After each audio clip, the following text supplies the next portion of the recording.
Assalamualaikum warahmatullahi wabarakatuh.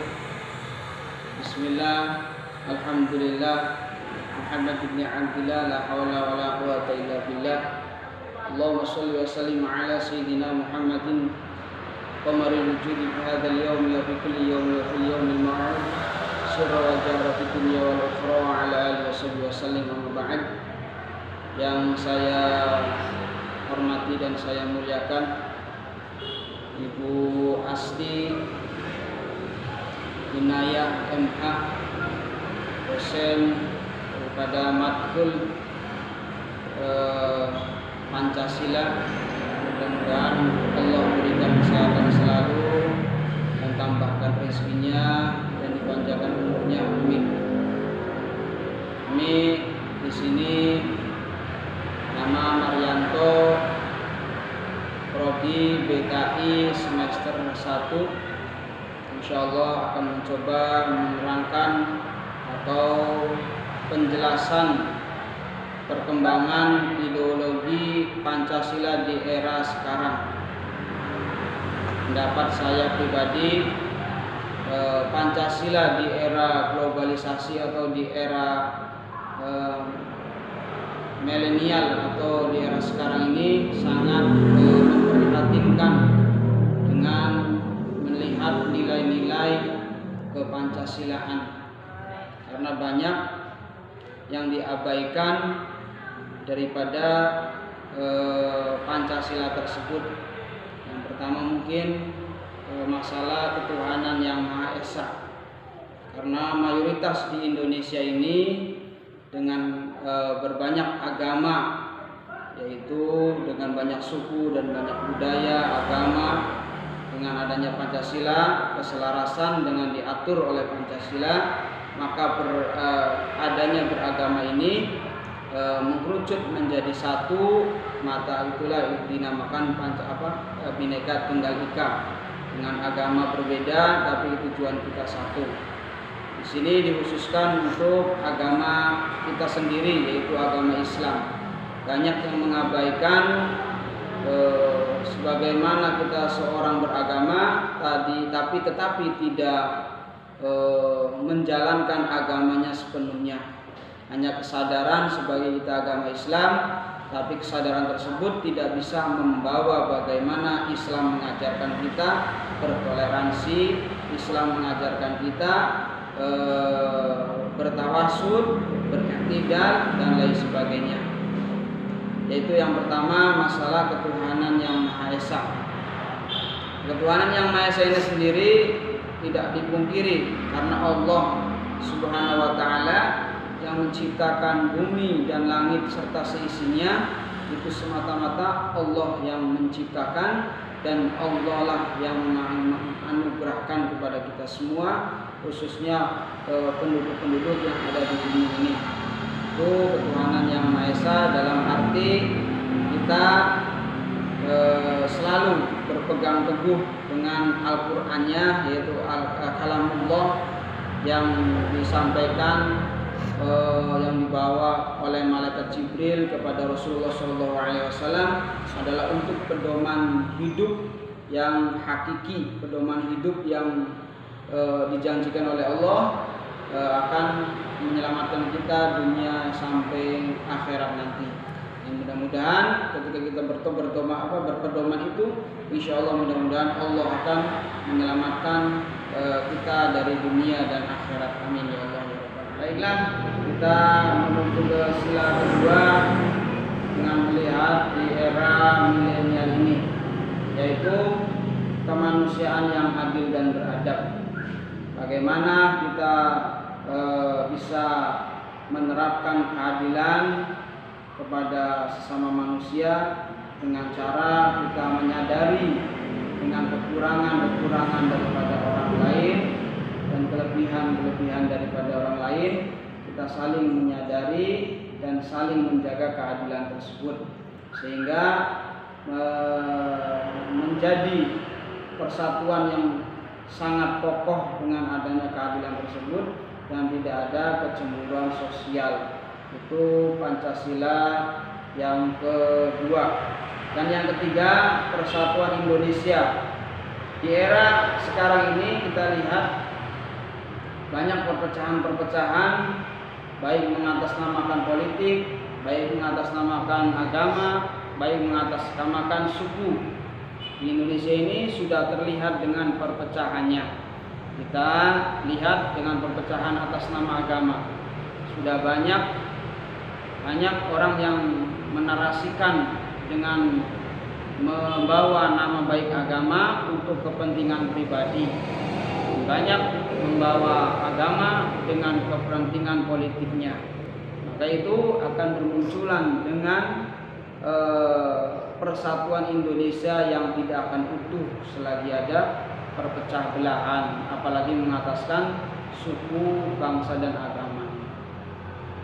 Bagaimana caranya kita harus bersatu lagi sebagaimana yang Pancasila, butir-butir Pancasila, yaitu persatuan Indonesia. Baik dari suku, bangsa, baik dari agamanya, kita bersatu menjadi satu, yang insya Allah mudah-mudahan menjadi Indonesia baldatun thayyibatun wa rabbun ghafur.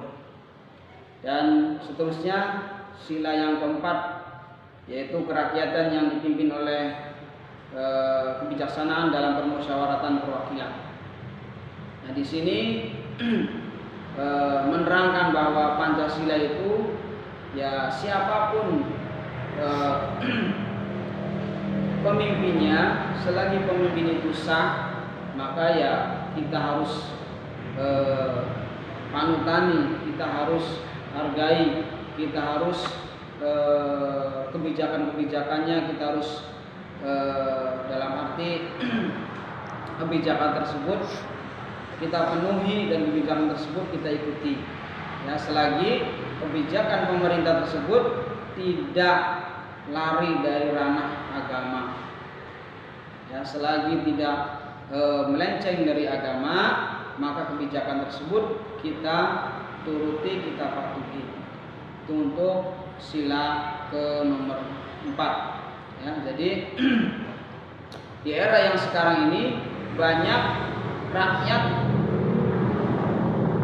melawan daripada kepemimpinannya yang sah. Ketika sudah pemimpin sah, ya harus mau nggak mau kita harus mentaatinya. Walaupun pemimpin tersebut menerapkan kebijakan-kebijakan, selagi kebijakan itu tidak melenceng syariat Islam, ya kita ikuti dan dukung sepenuhnya. Nah, itu bagaimana diterapkan di era sekarang, ya kita harus mengimbangi daripada kebijakan-kebijakan pemerintah yang pada saat ini.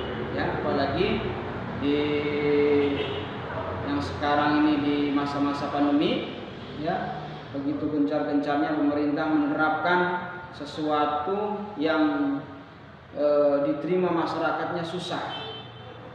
Contohnya menjaga jarak, karena kita sering setiap hari berkumpul, setiap hari kita bertemu, maka kebijakan pemerintah dengan adanya menjaga jarak, cuci tangan dan masker, itu masyarakat susah untuk menerimanya. Nah, ini kebijakan daripada pemerintah yang demi menjaga rakyatnya supaya rakyatnya terselamatkan dari COVID-19 atau pandemi yang dialami ini.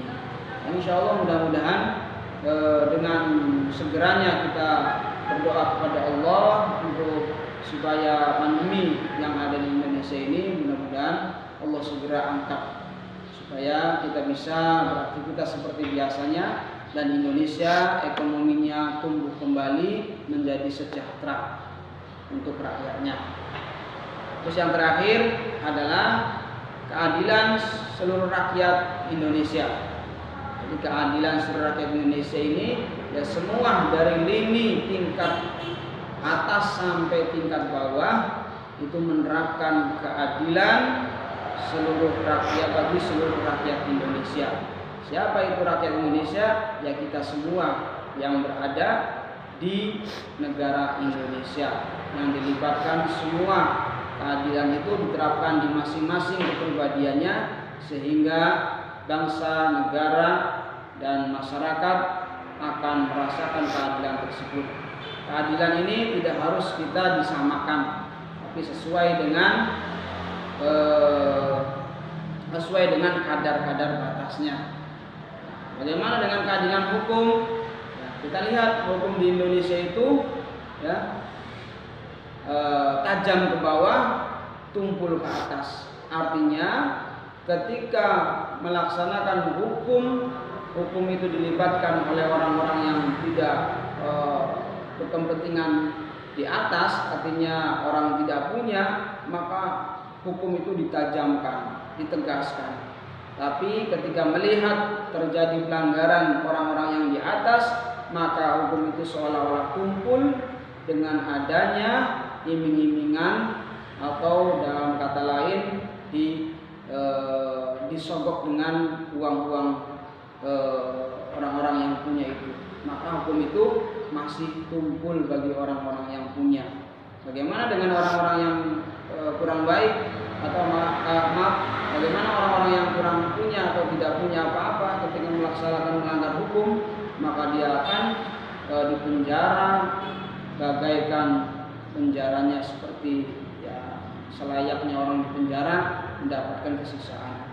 Tapi kalau orang yang besar, artinya mempunyai uang, ketika di penjara ya seperti tidak di penjara, karena fasilitasnya berbeda dengan ketika yang melanggar orang-orang yang tidak punya.